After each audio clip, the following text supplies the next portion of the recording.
Around the World Lit Audio. The Master and Margarita by Mikhail Bulgakov. Part 1, Week 3, Chapters 7 to 9, Full Narration Script. Channel Intro. Welcome to Around the World Lit Audio, the greatest novels ever written, from every corner of the world, in English. New chapter every week. Free to listen. Chapter Recap. In Week 2, the poet homeless chased Woland's retinue through the streets of Moscow and ended up in a psychiatric hospital. At Koroviev house, Maslowit's famous restaurant, the jazz band played while the building burned. And in a clean white room in the hospital, a thin calm man appeared at Ivan's window, and told him about a novel he had written about Pontius Pilate, a woman who called him the master, and a manuscript he had burned that would not stay burned. Part 1, Chapters 7 through 9. Part 1, Chapter 7, The Haunted Apartment. The apartment was number 50 on Styopa Street. It had a reputation, not the kind of reputation that accumulates gradually through documented incidents and reliable witnesses, the kind that accumulates through whispers and disappearances and the particular discomfort people feel when they pass a door that seems,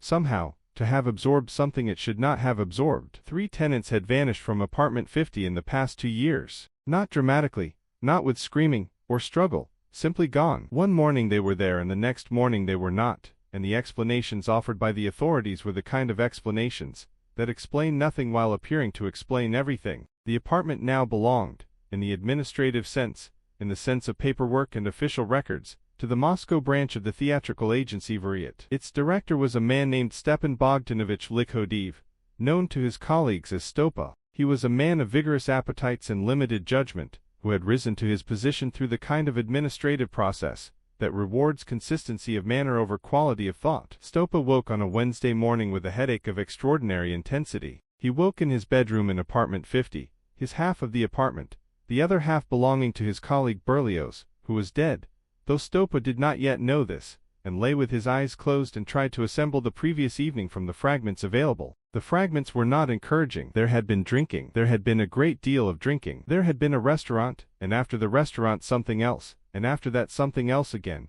and the precise sequence was not recoverable. He opened his eyes. There was a man sitting in the armchair across the room. The man was not Berlioz. The man was not anyone Styopa had ever seen before. He was tall and thin, with a strange eye, one green, one black, and a peculiar expression of polite inquiry, as though he had been waiting for Styopa to wake up, and was pleased that he finally had. Styopa said, "Who are you?" The man said, "I am Professor Woland. You invited me yesterday to stay at your apartment. We discussed it at some length over dinner. You do not remember." Styopa did not remember. He remembered nothing that could be connected to this man. But the state of his memory was such that the absence of a recollection was not evidence of the absence of an event, and the man was here, sitting in his armchair with perfect composure. And Styopa had learned long ago that the most dangerous thing you can do with a powerful stranger is contradict them before you understand the situation. He said, "Of course. Yes, I remember." The professor said, "Excellent. And since you have been so kind as to offer your hospitality, I wonder if we might discuss the matter of the VARIET. I understand you are the director. I am a professor of black magic,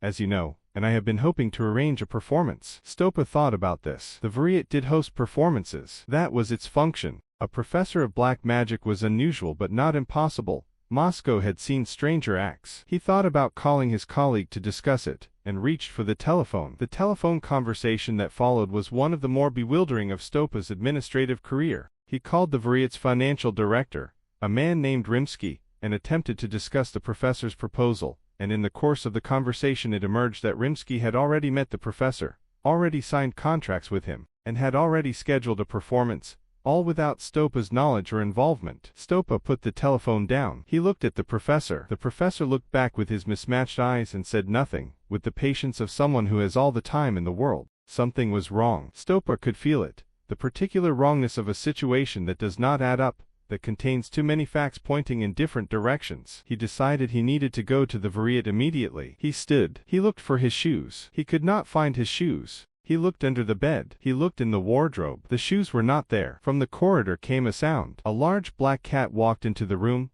walking upright, on 2 legs, carrying a bottle of vodka and a glass. The cat poured a glass of vodka and offered it to Styopa with an expression of polite solicitation. Styopa screamed. The professor said, "Do calm yourself. Behemoth is only trying to help. You appear to need it." Styopa did not take the vodka. He backed toward the window. He looked out the window at the courtyard below. Then something happened that was physically impossible. He was in the courtyard. Not the Moscow courtyard.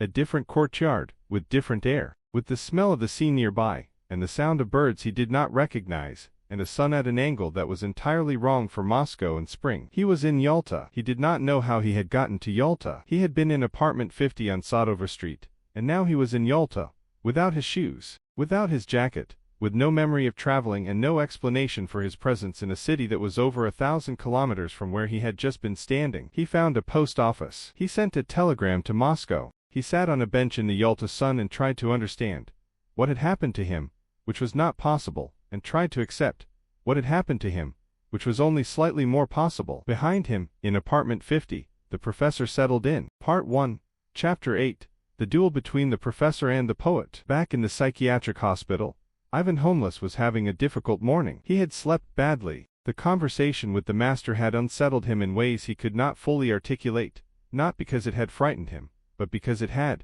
paradoxically, confirmed things. The master's story about Pontius Pilate, about the stranger who had given him the story, about the burned manuscript, all of it fit to precisely with what Ivan had seen at Patriarch's Pawns to be coincidence. He was not crazy. He was almost certain he was not crazy. But the more certain he became of this, the more he understood that certainty was not useful here, that the question of his sanity was less important than the question of what to do with what he knew. He asked to see the doctor. The doctor was a young man named Stravinsky, calm, precise, with the particular quality of a psychiatrist who has heard everything, and is surprised by nothing. He sat across from Ivan and listened with the focused attention of a professional and asked questions in the careful neutral tone of someone who is gathering information without revealing what he thinks of it. Ivan told him about Woland, about the prediction of Berlioz's death, about the tram, about the chase through Moscow. Stravinsky listened. He made notes. He asked, "And what do you propose to do about this professor?" Ivan said, "I need to find him. I need to warn people. He is dangerous and no one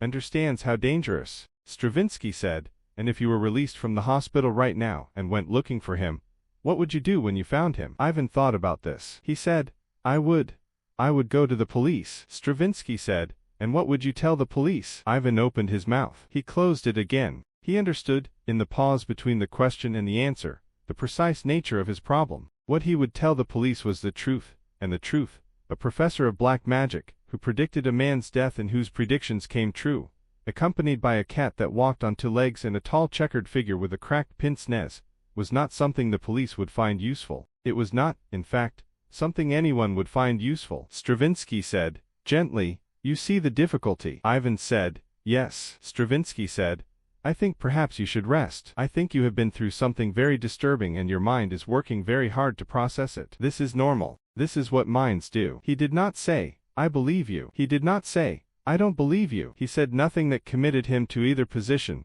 which was, Ivan realized, the most sophisticated response available and also the most infuriating. Ivan went back to his room. He lay on his bed, and looked at the ceiling and thought about the master's manuscript, about a story of Pontius Pilate that a stranger had given to a writer in a way that neither of them could explain. He thought about Woland sitting on the bench at Patriarch's Pawns, telling that story with the ease of someone recalling something they had witnessed. He thought, perhaps he was there. Perhaps he was actually there. He lay with this thought for a long time. Then he stopped fighting the sedative they had given him, and went to sleep. Part 1, Chapter 9, Koroviev's Tricks. While Styopa was trying to explain himself in Yalta and Ivan was sleeping in his clean white room, Woland's retinue was busy in Moscow. Koroviev, the tall checkered figure, the one who called himself Faggot, the one who found everything hilarious, had taken up residence in apartment 50 with the cat Behemoth, and the third member of the retinue, a silent figure named Azazello who had red hair and a wall eye, and moved through spaces with the unhurried confidence of someone who has never needed to hurry for anything. Their first order of business was the apartment itself. Apartment 50 needed staff, not the human kind.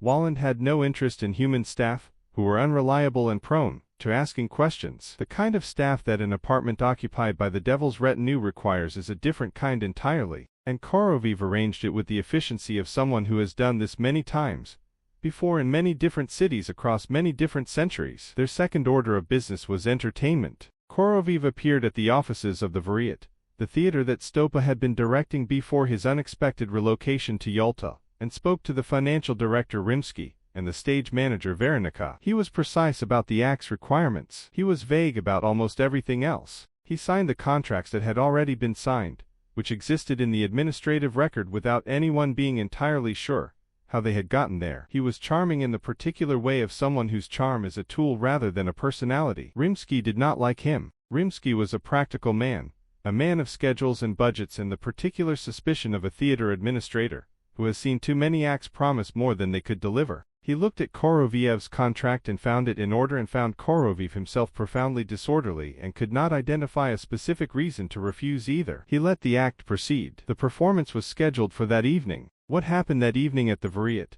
The black magic performance, the money that fell from the ceiling, the heads that were removed and replaced, the ladies who left without their dresses, that was the beginning of the chaos that Woland brought to Moscow. But Moscow did not yet understand what was beginning. Moscow was doing what Moscow always did, managing its affairs, filling out its forms, attending its meetings, conducting its arguments in communal apartments about who had taken whose cooking oil from the shared kitchen. Moscow was being Moscow, which is a city that has survived enough that it believes it can survive anything. It had not yet met anything quite like this. In apartment 50, as evening fell, the professor sat in his new armchair and looked out the window at the city that did not yet know he was there. He had been to many cities. He would visit many more. He knew what cities were like before and after his visits, the specific quality of disruption that attended his presence, the way ordinary human arrangements revealed their absurdity when subjected to the very slight pressure of the genuinely supernatural. He was not cruel. He did not visit cities to cause pain. He visited cities because human nature required occasional examination,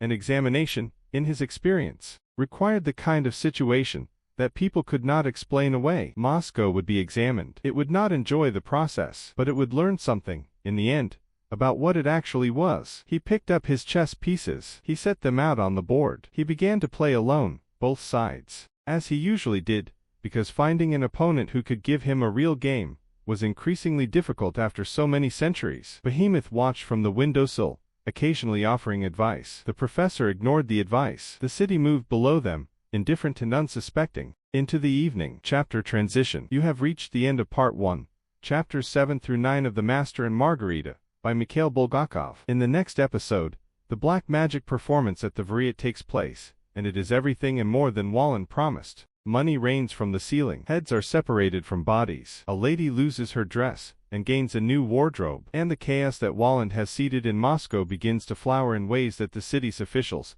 administrators, and psychiatrists are entirely unprepared to understand. The next episode is available next week. Subscribe to Around the World Lit Audio so you never miss a chapter. A new episode arrives every week.